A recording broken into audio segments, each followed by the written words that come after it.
moi je m'appelle Rose-Marie Moine, je représente la Fédération française de la franchise. Et on a beaucoup parlé effectivement des critères de l'environnement favorable, en tout cas de ce que j'ai compris qui devient de plus en plus favorable en Tunisie pour développer un réseau de franchise. Moi je vais vous parler de choses beaucoup plus pratico-pratiques parce que avant de se lancer, il faut construire son réseau. En une dizaine de points, je vais vous lister je dirais la méthodologie, la procédure, je dirais, pour créer un bon réseau de franchise.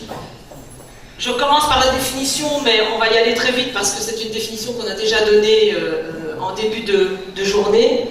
Donc, comme vous voyez, la franchise, je le répète, c'est un franchiseur qui va mettre à la disposition de son franchisé une marque, une enseigne, d'accord, avec toute la notoriété qui va avec.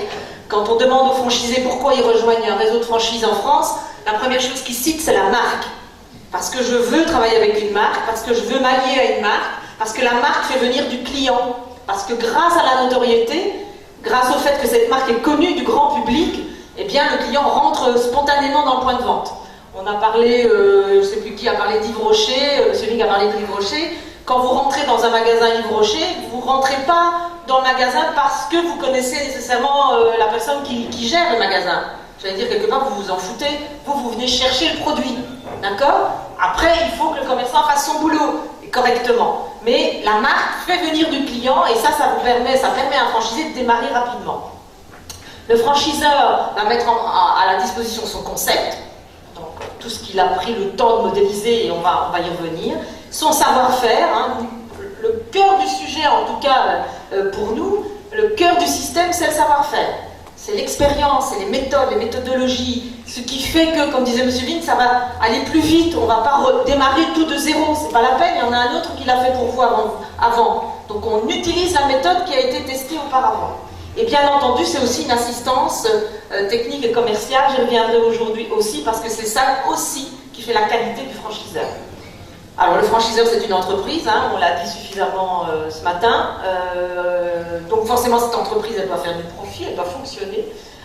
Le franchisé ne va pas obtenir, je dirais, toutes ses prestations gratuitement, c'est complètement logique. Donc il va devoir s'acquitter très généralement d'un droit d'entrée, de royalties, il va devoir appliquer le savoir-faire, il va falloir qu'il respecte le concept et respecte les termes du contrat. Donc voilà rapidement la définition de la franchise. Alors pourquoi on se développe en franchise? Alors, je prends toujours un peu l'expérience française, effectivement. Quand une entreprise existe déjà et qu'elle veut s'étendre et se développer commercialement, ben, ça lui permet d'accélérer son développement. Puisque le financement, je dirais, de l'implantation des différents points de vente, ce sont les franchisés qui vont le faire. Donc pour le franchiseur, ça accélère son développement, ça permet d'étendre sa notoriété plus rapidement. La notoriété elle va s'étendre grâce à la communication qu'on va pouvoir faire, mais elle s'étend aussi par la multiplication des points de vente. Donc j'accélère mon développement, je bénéficie d'un effet de levier, donc ça va aller plus vite. Je n'ai pas à gérer moi-même le personnel, puisque ce sont les franchisés qui sont les employeurs, qui sont des indépendants, qui vont embaucher leurs propres salariés, donc c'est pas moi, marque, c'est pas moi, franchiseur, à le faire. Bien souvent, enfin toujours expérience que je connais, des gens viennent nous voir à la fédération en disant moi j'ai un truc qui fonctionne, enfin voilà, j'ai une entreprise, j'ai 1 ou 2 points de vente, et puis j'ai des clients, j'ai des amis, j'ai des personnes qui passent et qui me disent c'est super ce que vous faites, moi je voudrais faire comme vous. Et alors là ils sont un peu démunis parce qu'ils se disent ok, mais moi mon entreprise, mes points de vente ils fonctionnent depuis 2 ans, 3 ans, 5 ans, je ne vais pas mettre ça à disposition de quelqu'un d'autre comme ça, sans contrepartie. Comment est-ce que je peux organiser ce partenariat, cette relation? Donc la franchise peut être une réponse, effectivement, pour des entrepreneurs en puissance. Et puis, quand on fait la différence entre se développer en propre, en succursale, et se développer en franchise, on voit, on a quand même pas mal de statistiques là-dessus, que le développement en franchise, en tout cas en termes de production de chiffre d'affaires, est plus important que quand on se développe en succursale parfois. Pourquoi? Parce que vous allez utiliser en tant que franchiseur des indépendants qui vont investir de l'argent, l'argent qu'on leur aura prêté, d'accord? Et puisque c'est leur argent, ils vont s'investir à 150% ou 200% dans leur entreprise. Il faut que ça marche, ils n'ont pas le choix. Donc ils vont tout faire pour que ça marche. Et donc la motivation, elle est décuplée par rapport à un salarié qui va gérer le point de vente, mais même s'il est très motivé, restera un salarié. Donc ça booste aussi et ça fait des chiffres d'affaires et des profits plus intéressants. Alors, quelle méthodologie? La base du système, c'est d'abord d'avoir un concept, mais de le tester, et de le tester suffisamment longtemps, dans ce qu'on appelle, nous, des sites pilotes, c'est-à-dire des unités commerciales, des magasins, des boutiques, des agences, qui vont fonctionner pendant un certain temps. Le temps suffisant que pour vérifier que le système est rentable, que le modèle est rentable. On dit souvent que la franchise, c'est de la duplication, donc c'est de la réitération d'un concept, mais c'est aussi la réitération d'une réussite. On ne duplique pas des pertes, d'accord? Ça ne sert à rien, et puis tout le monde va dans le mur. Donc il faut tester le système, on le teste dans des sites pilotes, et on le teste suffisamment longtemps. Alors, nous avons une législation française, je l'ai appris ce matin, qui est tout à fait comparable à celle que vous venez de mettre en place ici en Tunisie. On ne dit pas dans la loi française qu'il faut avoir 2 sites pilotes et il faut que ce site pilote fonctionne pendant 2 ou 3 ans. Ce n'est pas écrit dans la loi. Il n'y a pas de loi sur la franchise.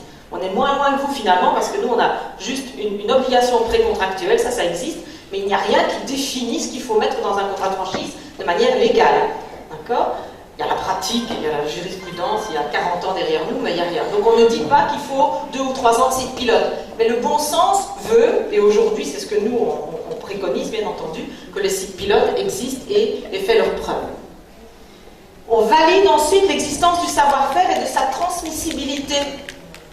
On est dans de la duplication, on va, grâce à ces sites pilotes, élaborer un certain savoir-faire, des méthodes, des procédures, des process.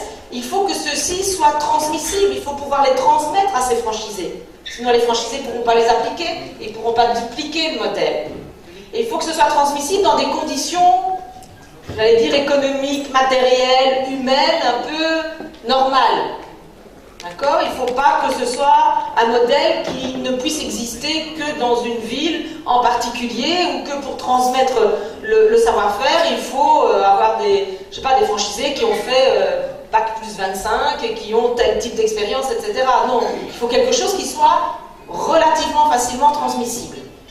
Il faut bien vérifier la protection des marques et de l'enseigne, on l'a dit, mais ça fait partie de la première ou des premières étapes du système, puisque vous allez donner le droit d'utiliser votre marque. Il faut que vous protégiez cette marque et qu'elle soit la vôtre, que vous ayez une licence de marque. Ensuite, on a dit que la franchise, c'était de l'accompagnement. Le franchiseur ne peut pas abandonner ses franchisés à leur triste sort. Il faut tout le temps les accompagner dans le développement de leur entreprise. Donc il faut définir l'accompagnement qu'on souhaite mettre en place pour assister les futurs partenaires du réseau.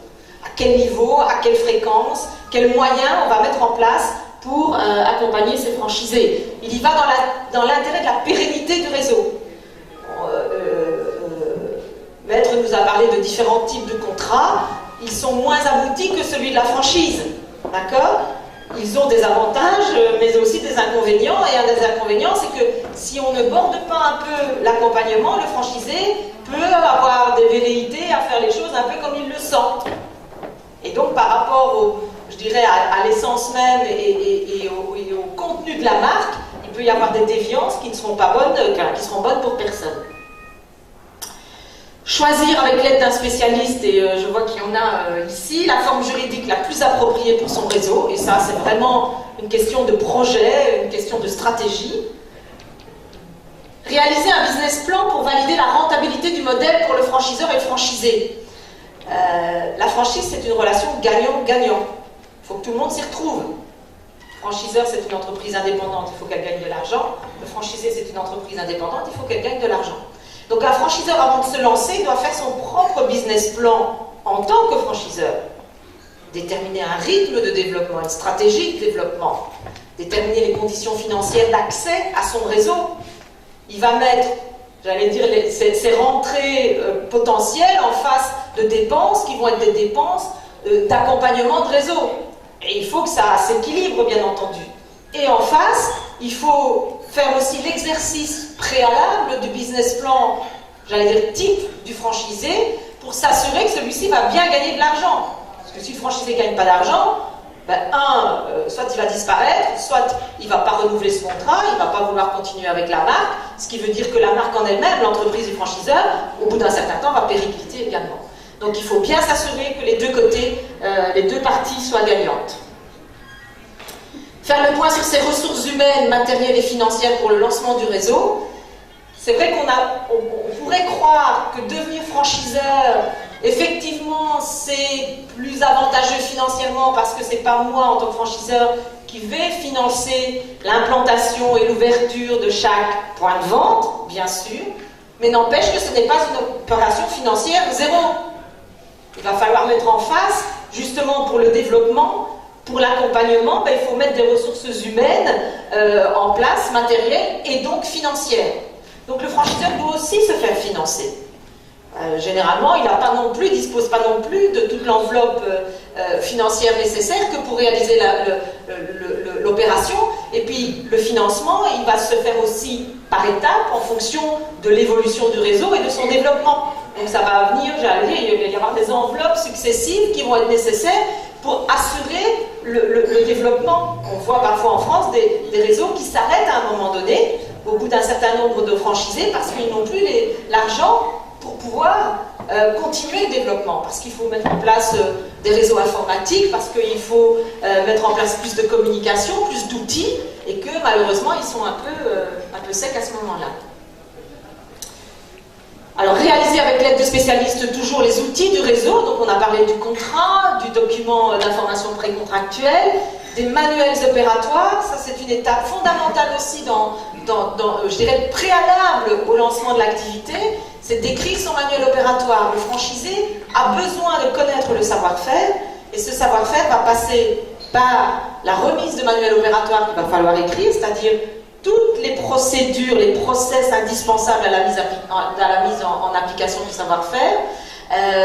C'est aussi comment je vais former mes franchisés, tous les tableaux de bord de gestion, de management commerciaux que je vais pouvoir mettre à leur disposition pour les aider à piloter leur entreprise. Tout ça doit être prévu aussi en amont. Autre étape, définir un profil précis de ses futurs partenaires et mettre en place une procédure pour leur recrutement. Un réseau ne fonctionne bien que si on choisit ses franchisés. C'est pas n'importe qui peut devenir franchisé. Bien sûr, ça doit être ouvert, j'allais dire, à toute personne qui a envie de créer son entreprise, mais tout le monde n'est pas fait pour travailler dans le cadre d'un réseau. Donc il faut choisir ses franchisés, comme les franchisés choisiront son franchiseur. C'est une forme de choix mutuel, de validation mutuelle. Ok, il y a des gens avec qui on s'entend et des gens avec qui on ne s'entend pas. Et ça, c'est la nature humaine, mais on ne peut rien y faire. D'accord ? Bien sûr, c'est une relation de business. Bien sûr, on est là pour gagner de l'argent. Mais on ne pourra travailler ensemble pendant un certain nombre d'années que si on s'entend bien. Donc il faut que ce franchiseur définisse le profil de son franchisé. Est-ce que c'est quelqu'un de commercial? Est-ce que c'est quelqu'un de commerçant? Est-ce qu'il doit avoir une expérience préalable dans l'activité en question ou pas? D'accord? Tout ça doit être évalué et il faut prendre le temps de la connaissance avec ce futur franchisé. Ça ne se fait pas du jour au lendemain. Donc, les franchiseurs français, ils ont un process de recrutement. On se voit une fois, on se voit deux fois, on passe un peu de temps dans le site pilote, on appréhende un peu le métier. D'accord? Et puis après seulement, on valide la candidature et on continue et on poursuit le recrutement. Tous les franchiseurs font des erreurs de casting. Tout le monde se trompe, surtout au début. Parce qu'on est persuadé que le profil, c'est celui-là. Et puis quand on voit fonctionner les gens, on se dit, non, finalement, j'aurais préféré, il aurait fallu que la personne soit peut-être un peu moins technique, mais un peu plus commerçante. D'accord? Donc on réajuste un petit peu le tir, mais c'est très bien et il faut y penser au préalable. Et puis voilà, avant l'arrivée des premiers partenaires, mettre en place les moyens, les outils d'accompagnement et d'assistance, la formation initiale, tous les franchiseurs forment leurs futurs franchisés avant le lancement de l'activité au concept, au système, au savoir-faire, sinon ils ne pourront jamais l'appliquer, d'accord? Donc ça prend du temps cette formation, ça a un coût, bien sûr, le coût est en principe assumé par le franchisé, mais il faut des formateurs ou mettre en place, je dirais, cette formation, l'assistance au démarrage, L'accompagnement, il démarre là, hein, déjà, parce que dès le lancement de l'activité, même un peu avant, eh ben, il y a toute la préparation, la mise en place de la boutique, l'arrivée des produits, le système informatique, enfin tout ça doit fonctionner avant qu'on lance l'activité. Et puis dernière étape, on n'a pas encore fini son job, c'est qu'il faut continuer d'enrichir et de faire évoluer son concept. Les sites pilotes, ils servent à ça. Ils servent aussi à tester les nouveautés. Je dirais la pérennité d'un réseau se calcule aussi au taux de renouvellement de contrat. Alors j'ai vu ici que dans la législation, on ne pouvait renouveler qu'une fois le contrat. Ce n'est pas du tout le cas en France. On peut renouveler autant de fois qu'on veut. Mais n'empêche que si vous voulez, en tant que franchiseur, que le franchisé renouvelle ce contrat, il le renouvellera que s'il se sent bien dans le réseau, si le réseau lui apporte encore des nouvelles choses. Donc le job du franchiseur, c'est d'avoir, je dirais, un train d'avance, un avion d'avance, de voir loin, c'est de la stratégie à long terme. La franchise, c'est pas du one shot, c'est une stratégie à moyen, long terme. C'est pas un coup, si on peut s'exprimer comme ça, d'accord? C'est quelque chose qui s'installe dans le temps. Ça prend du temps de devenir franchiseur et d'installer un réseau avec sa notoriété, etc. Donc là, il faut effectivement tout le temps travailler sur le modèle. En plus, vous êtes dans un pays qui évolue beaucoup.